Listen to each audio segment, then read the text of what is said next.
We're going to be talking about emotions in the winter. Each season brings with it a different element, and that element influences the emotions, and winter is no different. Water is the element of winter, and when you think about water, I want you to think about a river, if you will. The river has all these different powers to it. When it comes to very hard rock that it has to chip away at over time, you'll get a powerful water flow where the water's compressed and squeezed in, the strong, strong power. Yet when water in the river comes to an open space, much like the picture here, it can sweep out for vast expanses. It can fill the entire valley of an area. It can just have tremendous movement. And the idea is that the water wants to move and do and go. Water doesn't like to be held down. It doesn't like to be constricted. And that is a challenge in the winter because we want to be moving and doing and going, and we do that all year. And what winter invites us to do with this water element is to move more within our minds. And we're going to talk a little bit more about what that looks like. Water is constantly changing. If you think about snow and the beautiful crystals are water. Ice is water. The gaseous mist that you see in this picture here, that fog, is water. The roiling, boiling water in a pot or a natural hot spring is water. And just like water is about changes, winter is a vast, dramatic change from the rest of the year. Nothing is so much this vast where we can have hot days and cold days, and the cold is such a big difference from autumn and spring and summer. It is all about change, and that's where water comes into play. Water in humans is no different. It's essential for life. Without water, we die. We're created in water, in utero, within the liquid in the womb, and most of our bodies are made up of water. Not only that, the kidney essence, the Jing essence, is very directly connected to water and to our kidneys. It is the storehouse. So the very nature of our life, if you will, that energy we have, comes from water. Water will have certain effects on us emotionally. It creates this thing of procrastination. I don't want to be bothered. Water wants to do what it wants to do, just like the river wants to go where it wants to go. And it is, if part of your emotions are like, I don't want to do it. I want to watch 5 million cat videos, or I want to go bake cookies. And so it really is this drive away from productivity sometimes. And it can really hit some people more powerfully than others. Therefore, we need to regulate this drive. We need to regulate this tendency to just go and just do whatever we want to do. Watch 5 hours of TV without even getting up and moving. And just as we need to drink and care for our bodies, we need to regulate and care for our emotions. And it's harder in winter because of this tendency to just wanting to do whatever we want to do. That's where the challenge is such a perfect thing, because you do have the journal to record and provide that structure for, how am I doing?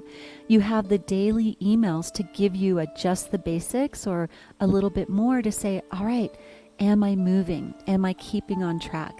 We need that extra support in the winter because water wants to do what water wants to do, and we need to give structure to bring it in. That being said, you also need balance.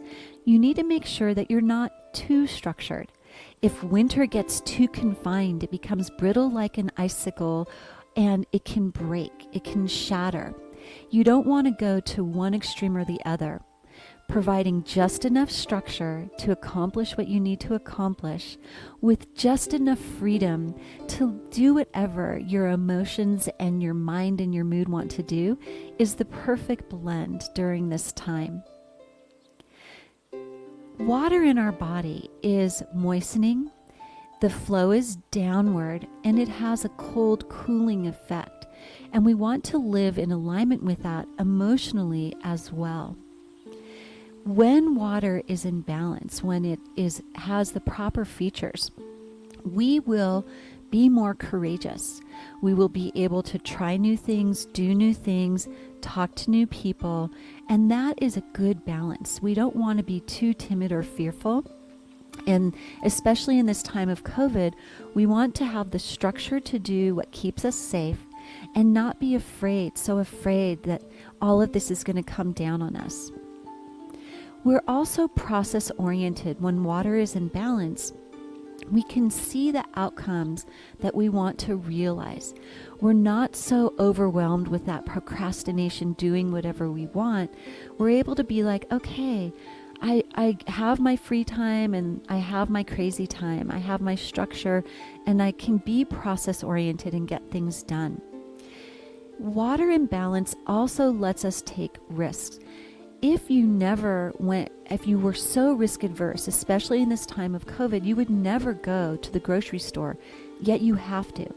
You need to care for yourself. And when your water element is in balance, your emotions are in balance, and your movement and food are in balance, you can have healthy risk taking to do what needs to be done. That being said, again, positive fear is also good. If you had zero fear of what's going on in the world around you, whether it's driving your car, worrying about your health, then you would just let everything go. You wouldn't take the actions you're taking, like participating in the challenge. And this is such a perfect thing for winter because water imbalance searches for meaning. Why are you here? What is the bigger purpose in your life?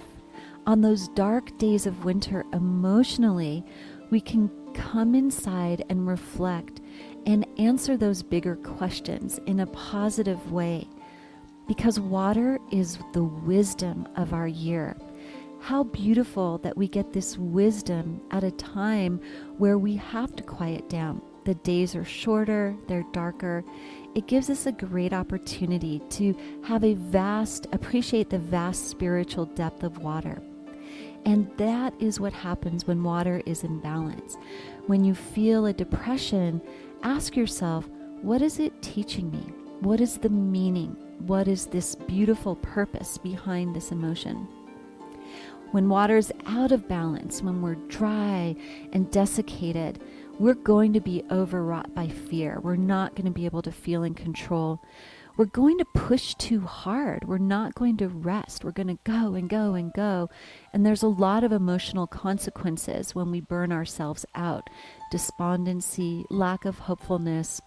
It's very important that we avoid these meltdowns that come from not caring for ourselves, of having that water out of balance.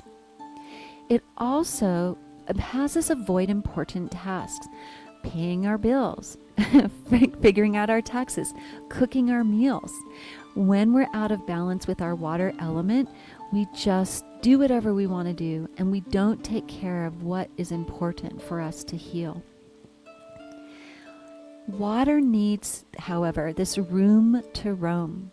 It needs the free time and space to flow. The goal is get done what you need to get done, and then let water have its pleasure. You don't want to be so rigid. I love this picture of these crazy dramatic icicles. We don't want to be this sharp, kind of taskmaster. Go, go, go, do, sharp, sharp, sharp. We want to have the loving time to embrace the free flow and the wonderful exploration that water brings us. Search for meaning then.